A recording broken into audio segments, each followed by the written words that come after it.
Nas regiões do Brasil e no Vale do Paraíba não é diferente. No mês de janeiro, ocorrem as chuvas mais constantes e volumosas, especialmente no fim da tarde. Na época das tempestades de verão, a população deve ficar atenta aos registros de enchentes e incidências de raios. João Carlos Veiga, agente da Defesa Civil de Taubaté, dá orientações sobre o assunto.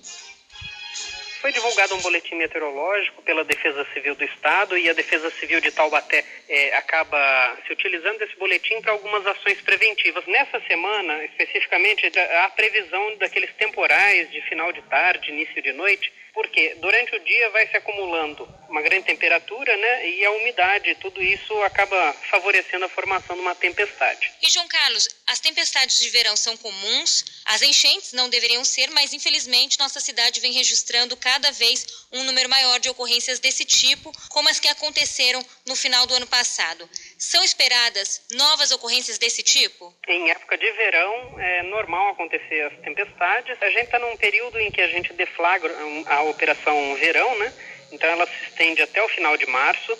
Já tivemos alguns problemas no final do ano passado, aí algumas ocorrências generalizadas, como aquela que atingiu uma região de um shopping aqui em Taubaté, o túnel da Daruma, Jardim Santa Catarina. Então a gente acaba monitorando essas áreas. Algumas quedas de árvore também. Tudo isso a gente pede que a população, reforçando, deve acionar a Defesa Civil pelo telefone 199. A gente reforça que a população deve tomar cuidado, inclusive, por exemplo, aonde descarta seu lixo, deve procurar saber se a sua residência está numa área de risco. Tudo isso que ela pode obter junto à Defesa Civil. Com que tipo de ação preventiva a Defesa Civil trabalha? Além da divulgação de orientações pela imprensa, a gente acaba tendo algumas ações em conjunto da comunidade. A panfletagem, por exemplo, acaba sendo realizada, ou também as vistorias preventivas são realizadas rotineiramente pela Defesa Civil, o que aproxima a gente da comunidade e permite que a gente passe essas orientações. Você falou dos cuidados que a gente tem que ter antes de que ela ocorra, justamente para que não ocorra essas enchentes, descarte de lixo, etc. Mas em caso de enchente, né? Os cuidados aí pós-enchente, o que a gente deve fazer?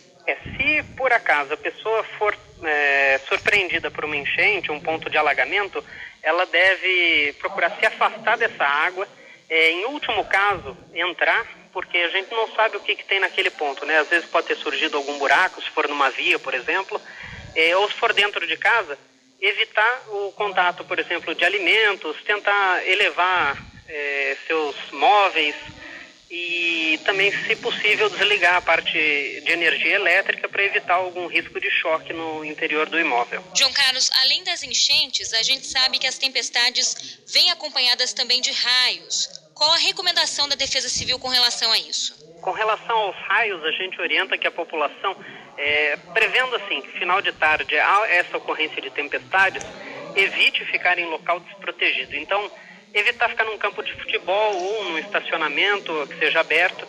Se por acaso ela estiver nessa área e não tiver um edifício ou alguma residência, ela pode se abrigar até dentro de seu veículo. O veículo vai proporcionar um isolamento artificial, né, por causa dos pneus. Existe uma expectativa de que essas tempestades se estendam até quando? Eu sei que o boletim meteorológico divulgado é dessa semana, né? Mas existe uma expectativa de que esse tempo permaneça assim até quando?